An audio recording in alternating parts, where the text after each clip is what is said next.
आदरणीय साथियों, आज की मौजूदा सरकार जिसने देश में नफरत का वातावरण बनाकर राजनीतिक लाभ लेने के लिए पूरे सरकारी तंत्र को झोंक दिया, आर्थिक तंत्र को झोंक दिया, ऐसे में हम सबकी राजनीतिक, आर्थिक और सामाजिक जिम्मेवारियों का निर्वहन किस तरीके से करना है, इस बात को महसूस करने का समय। आदरणीय इंदिरा जी की हत्या हुई तो नफरत थी, महात्मा गांधी की हत्या हुई तो नफरत थी,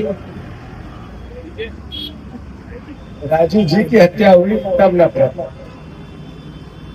देश के प्रधानमंत्री आज जो नरेंद्र मोदी जी ने भारत की कल्पना के साथ सत्ता में आए, भ्रष्टाचार रहित देश बनाने के लिए सत्ता में आए, 70 साल में कांग्रेस पार्टी की किए हुए कार्यों का हिसाब मांगने के लिए सत्ता में आए,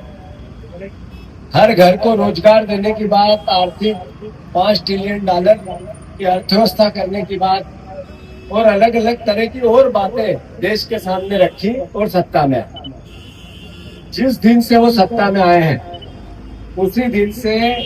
उनकी भाषा, उनकी भावना, उनका काम, उनके निर्णय देश बांटने के, देश की विचारधारा को बांटने के, देश में जाति आधार पर, धर्म आधार पर,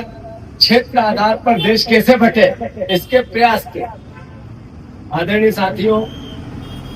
जब राहुल गांधी जी ने कहा कि देश में आर्थिक तूफान आने वाला है,